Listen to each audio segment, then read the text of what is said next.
E nós começamos a edição desta sexta-feira repercutindo alguns acontecimentos que afetam a campanha de Flávio Bolsonaro e também o cenário geral. Para isso, eu recebo o cientista político e professor da Universidade Estadual de Londrina, Rodrigo Maier. Rodrigo, seja muito bem-vindo. Eu quero começar então falando sobre o apoio do PP, ou melhor, a decisão do partido de manter a neutralidade no primeiro turno e não apoiar Flávio Bolsonaro. Como isso afeta a candidatura do senador? Bom, boa tarde, Camila. Boa tarde a todos e todas. Obrigado pelo convite, é sempre um prazer participar.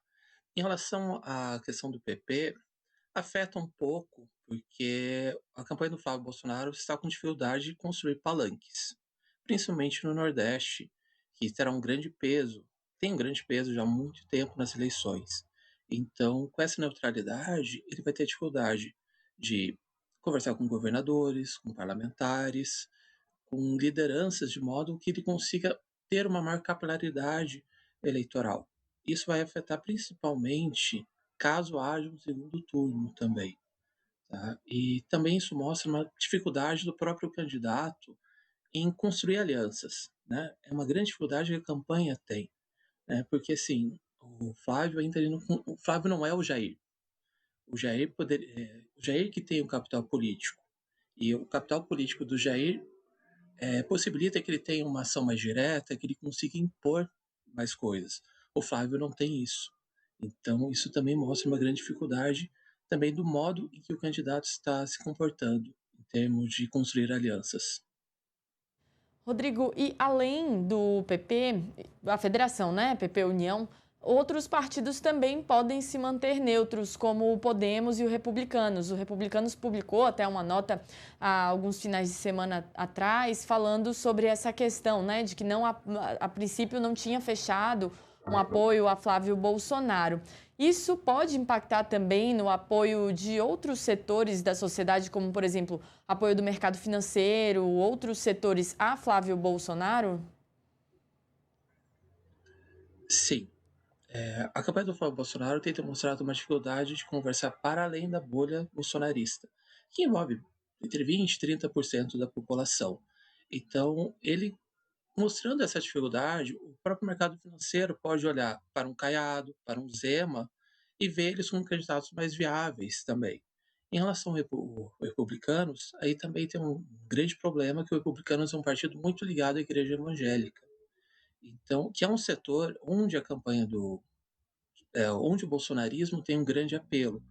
Então, ele também demonstra um pouco de dificuldade em conversar com setores mais próximos do seu espectro político. E, Rodrigo, o Flávio também vem radicalizando um pouco mais no discurso. Eu quero saber como o senhor avalia essa radicalização. Seria melhor ele tentar moderar a postura ou ele fica mesmo sem outra alternativa, já que os partidos do Centrão, a princípio, não estão embarcando nessa candidatura dele? Bom, eu acho que é importante falar que o Flávio nunca foi um moderado. Eu acho que isso é fundamental. Ele, com papel de moderado, parecia que era um terno que não cabia nele. Ele parecia muito mais controlado, muito mais. Não parecia muito confortável nessa posição. A radicalização é uma aposta dele. Tem que ver até que ponto ele vai conseguir atingir eleitores que não são radicais, eleitores que não vão, que não estão, que estão cansados desse discurso mais radical.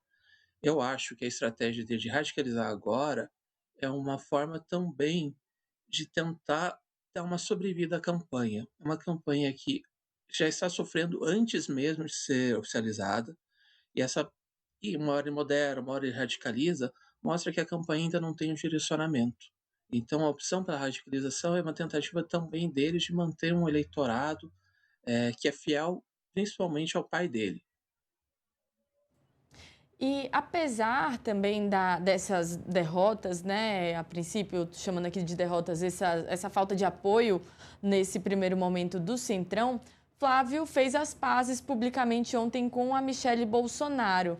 Isso deve refletir em algum ganho para a campanha dele ou diante desses outros acontecimentos, por exemplo, a questão da investigação contra o financiamento do filme Dark Horse, também essa questão da falta de apoio do Centrão acaba ofuscando mesmo assim, impedindo que essas pazes com Michele Bolsonaro simbolizem como um ganho para a campanha dele?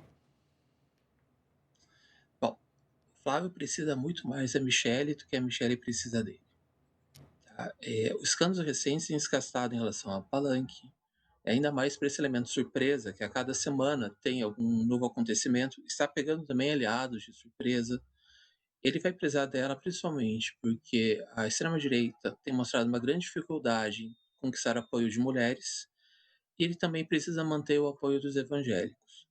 Em relação às pazes dos dois, a gente pode até falar que é uma espécie de armistício. Né? Esse armistício tem data para acabar, né? Que pode ser depois das eleições ou até antes, se o Flávio derreter eleitoralmente. Mas eu acho que também ali que está em jogo é uma disputa pela herança do capital político do Jair Bolsonaro. E uma disputa pela herança com ele em vida, onde nós temos a Michelle contra os filhos. Então, isso vai acabar respingando durante toda a campanha do Flávio. Porque o Carlos, o Eduardo, também podem atrapalhar essa paz entre os dois. Tá? E a Michelle também tem demonstrado que ela é muito mais forte que os filhos, que ela está demonstrando uma maior força política, um maior potencial e também que ela tem uma luz própria. Isso pode também afetar um pouco o relacionamento dos dois aqui para frente. Eu acho outro ponto que é fundamental a gente colocar é que é a questão do próprio PL, tá?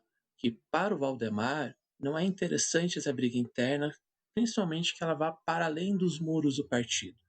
O PL foi alugado para os Bolsonaros. O preço do aluguel foi a capacidade da família Bolsonaro em eleger apoiadores. Isso vai gerar mais dinheiro, mais parlamentares, mais emendas, mais recursos para o partido. Então, essa briga interna também não interessa, né? Porque o partido pode até ver, em certos momentos, que ele pode não querer pagar o custo de manter os Bolsonaros na legenda. Inclusive, Rodrigo, eu queria que você fizesse essa avaliação, porque a questão você falou isso inicialmente de que Flávio não é Bolsonaro pai, né? Jair Bolsonaro. Jair Bolsonaro que tem esse capital político, que consegue, tem mais força para fazer essas alianças. E a gente vê essa disputa entre Flávio e Michele justamente por esse capital político, a herança desse capital político de Jair Bolsonaro, né? Mas até que ponto esse capital, essa herança, de fato, representa um ganho nesse cenário político, tendo em vista que, por exemplo, isso para Flávio Bolsonaro não está sendo suficiente. Ainda assim, eles precisam ter essa luz própria, essa força política própria para além do capital. Como que você avalia esse cenário? Bom, em relação ao capital político do Bolsonaro, o que acontece é o seguinte, o Flávio ele foi lançado candidato para manter esse capital político na família. Se a família Bolsonaro apoiasse outro candidato, um Tarcísio, um Zema, acabando as eleições, esse capital sumiria. Os Bolsonaros, eles conquistaram o eleitorado. E esse eleitorado é fiel a eles. Então, eles também devem satisfação para esse eleitorado. Então, eles partem de um piso muito alto. A grande dificuldade hoje do Flávio é conseguir conversar para além desse piso, em conquistar um eleitorado mais volátil, que vai um pouco para o PT, vai um pouco para eles, e que fica indo para um lado ou outro na eleição. Acho que a grande dificuldade hoje do Flávio é que ele não sabe como conversar com esse eleitorado. Em 2018, ocorreu uma onda conservadora, ao qual o Jair se beneficiou, mas nesse momento não está ocorrendo essa onda conservadora dentro do país. O que poderia ocorrer, e que está ocorrendo bastante, é a questão dos eleitores punirem os incumbentes, que foi algo que o Lula passou um pouco no começo do ano. Porém, o Flávio não conseguiu se aproveitar dessa onda e essa sucessão de escândalos acaba afastando ele de um eleitorado que poderia estar disposto a votar nele de forma a tentar uma alternativa ao atual governante. Bom, a gente vai seguir acompanhando, porque além desses fatores que a gente está analisando, tem vários elementos que vão acabando modificando esse cenário, né, Rodrigo? E nesse final de semana a gente tem convenções partidárias, então vamos ver aí quais vão ser os próximos anúncios. Muito obrigada. De nada, Camila. E olha, por falar